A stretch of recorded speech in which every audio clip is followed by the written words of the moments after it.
Welcome to the Hemlock State Explorer.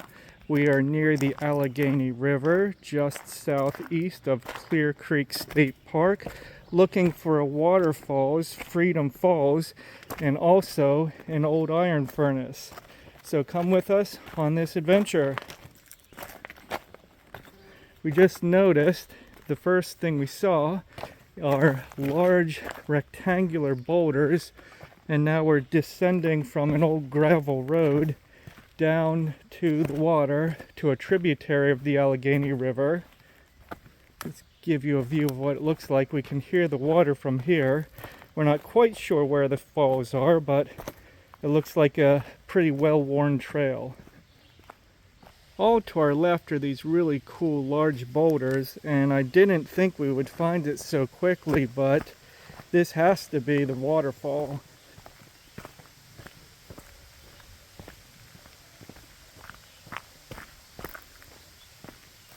Looks like a huge flat rock slab spillway.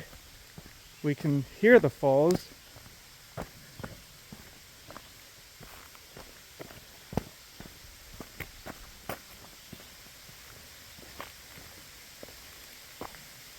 Let's go to the top of the spillway first, and then we'll go down to the falls.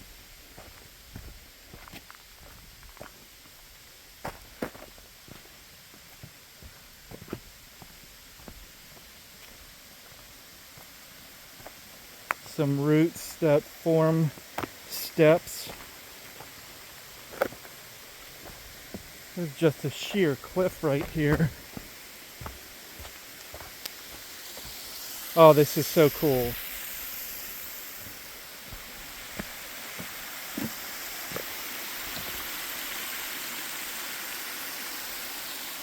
And here it is, Freedom Falls. I'm going to see if we can go up over this, get on top of that rock slab. There's the splash pool below, and there's the creek. So heading upstream from the falls, past that large boulder, there's a narrow goat path along the creek. We'll just step down into it. Rocky bed. Rocks are a little bit smooth. Some of the smaller ones are smooth from being washed by the water. You can see back there a bend. Let's proceed to the edge of the spillway. Yeah, this is a pretty easy walk actually, just avoiding the water running through the channels of the spillway. We're on the other side of the falls from where the trail came in. There's the splash pool, and it's like a multi-tiered stepped slide almost, and then a drop off at the bottom. Beautiful. Climb back on top of this rock up here and get you a picture from the very tip.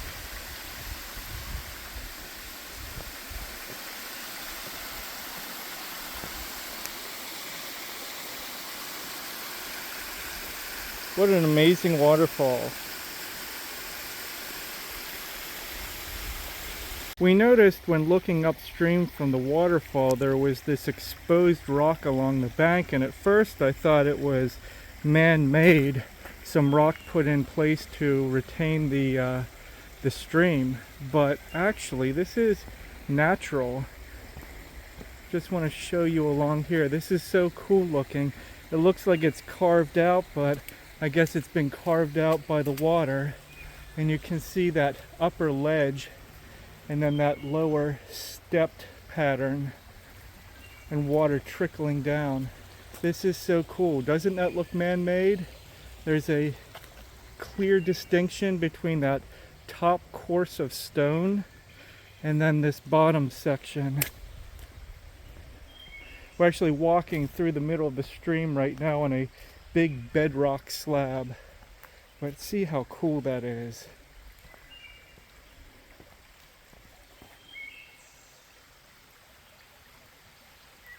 We're now descending the path to the waterfall, and this is what it looks like from the descent. Let's go down to get a closer look.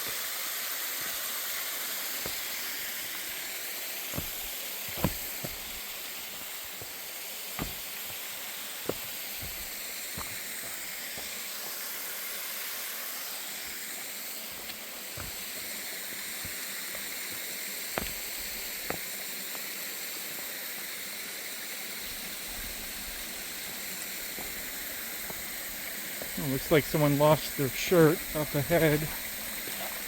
But we're not here to see the shirt. We're here to see the waterfall, and man, do we see it. Look at this.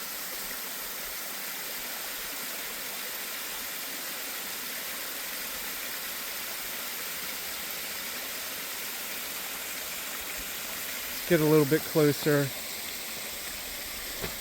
Fortunately, it's pretty rocky at the bottom and easy to just walk right across. This is a view. Someone must have lost their hat too. So I imagine swimming goes on here. Looks like a great spot for it in that splash pool.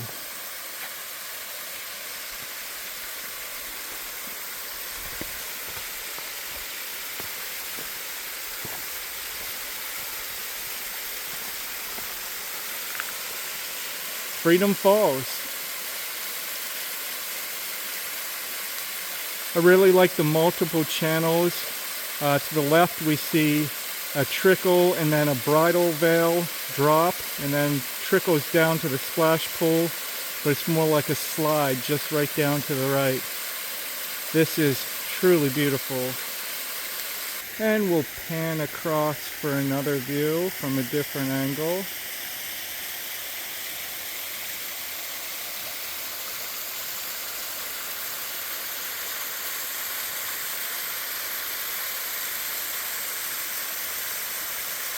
Feast on that.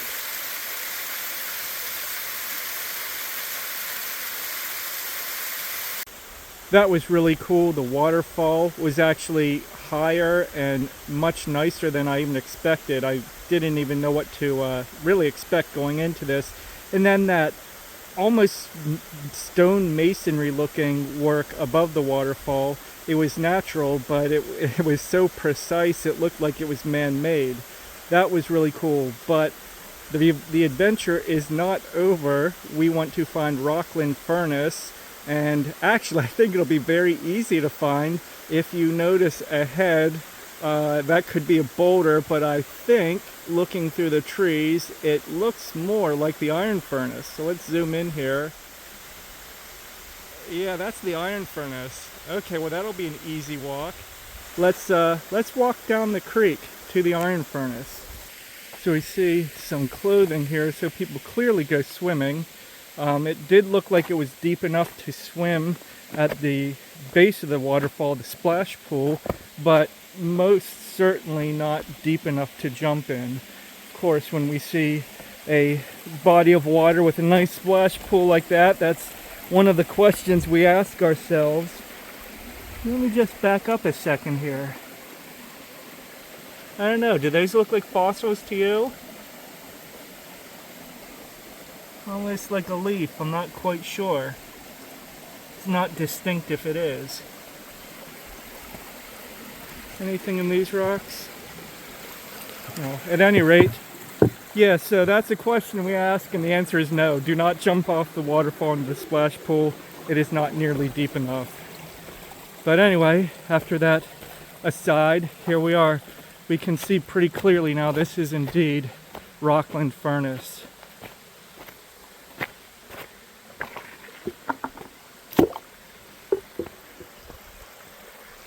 Fun walking through the creek like this. It's easy to navigate on account of all the rocks. So this creek is more just a small stream of water meandering under and around mostly rock bed. A little bit slippery right there. Something moved in there. Yeah, there it is. Rockland Furnace. As we approach Rockland Furnace, I just want to take a moment to ask you to please like and subscribe and check us out at hemlockstateexplorer.com. We're doing a project to make a comprehensive database of iron furnaces and pre-industrial relics, just because we think they're so cool. And they really did help build this nation. Pennsylvania was at one time the iron capital of the entire world.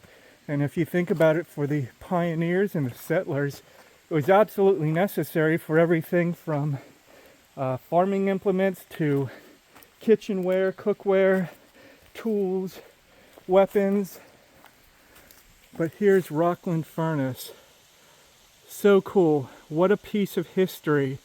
Those huge stones. Not sure when it was built. I need to do some research, but most of the iron furnaces here were built in the mid or early to mid 1800s. So we could be looking at a structure 150 years old.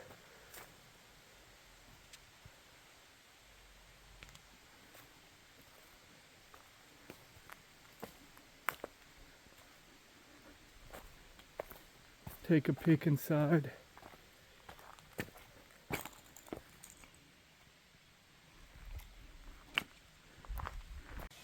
So if you're not familiar with iron furnaces, Pennsylvania is replete with them. Sometimes you just find them walking around in the woods, but consider this pile of stones was at one time high tech and necessary for the survival and growth of our nation. But the four main components needed for iron manufacture are iron ore, limestone for the flux. You needed a fuel, which would be in the earlier days charcoal, and then followed later on by coal and coke, and then water power to power the bellows to force air to blast into the furnace.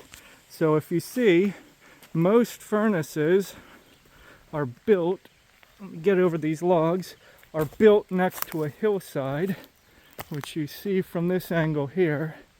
And there would have been a ramp from the top of that hill to the top of the stack, and workers would haul those materials, iron ore, limestone, and charcoal, to the top of the stack there and just dump it in. And then there would be the smelting process of massive temperatures as the charcoal burned, the iron melted out of the iron ore, the flux chemically joined with the impurities and helped separate the pure iron out. And then right here, or around back perhaps, were the pipes called tweers, to force in air through bellows to fire the furnace. And then periodically, and there was a real art and a science to it. Sorry, trying to get around these logs as I'm talking. There was a real art and a science to it. The iron would be tapped, and then the molten iron would flow out of that hole into a trench. And then the trench would have side trenches coming off of it where the iron would flow. And it was called pig iron because there was a main trench and then side trenches and then little slots, little holes in the ground for the ingots of iron. And the folks who created this thought it looked like piglets suckling. If you've ever seen a bunch of piglets suckling lined up on a mama pig, that's where the pig iron got its name. It looked like the ingots were all lined up on that main channel, which would have been the mama pig. But anyway, it's a fascinating process. You can read all about it. But this at one time was high tech, and now it's just here, mossy, with ferns growing out of the side in the woods and waiting for you to explore it. A little ways down the road, we are at the mouth of the creek, entering the Allegheny River. Here's the Allegheny Rail Trail. And here's the Rockland Tunnel. The railroad cut through the mountain right here. And now it's a rail trail. It looks pretty dark inside. I'm not sure how long it is. There's some signs to the left. Maybe that'll give us some more information. Yeah, so there's a private residence right there, and there's the creek. So we didn't hike down along the creek. Here's some information on the tunnel from the sign. The Allegheny Valley Railroad was extended into the oil region of Venango County in 1867 to 1868 in a hurried effort to transport the black gold to the world. That's, of course, the oil of the region. The railroad followed the river, which takes a long, sharp bend around Wood Hill at this location. The Pennsylvania Railroad purchased the line in 1913 and promptly began the task of straightening the path between Pittsburgh and Buffalo to reduce travel time. The 4-mile Wood Hill Loop, plagued by sharp turns, ice jams, and landslides, was replaced with an almost straight 2,668-foot tunnel. So that's how long the tunnel is. 2,868-foot tunnel. The difficult, dirty, and dangerous task of carving a tunnel through a mountain of rock was accomplished by men working in 2 shifts, 6 days a week, 10 to 12 hours a day, for 17 cents an hour. Some local residents are descendants of the European immigrants who came to work on the tunnels. Light was first let through the tunnel in 1915, and the work completed in the summer of 1916. So there it is, 2,868 feet long. Let's just take a look inside. This is going to get very dark very quickly.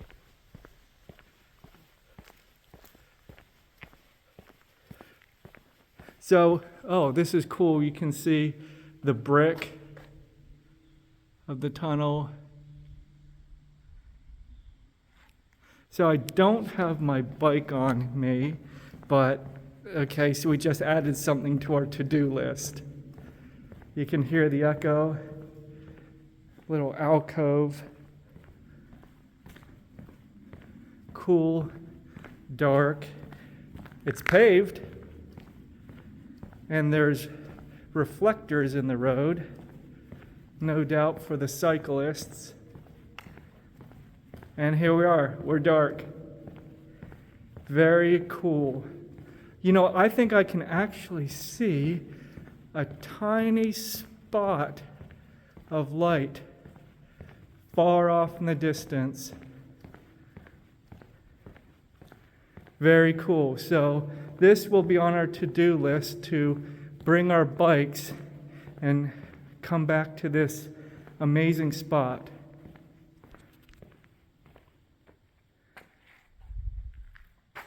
So there's the light at the end of the tunnel, so to speak. Heading back out. You can hear the peaceful trickles of Shoal Run as it flows down to the Allegheny River, and we're looking at the Rockland Tunnel. We want to thank you for joining us today with the Hemlock State Explorer. Once again, please like and subscribe. The more interest and more support, the more we can do these videos. So we saw the amazing Freedom Falls, we saw the Rockland Furnace, and now entering into the Rockland Tunnel. We'll see you on the other side.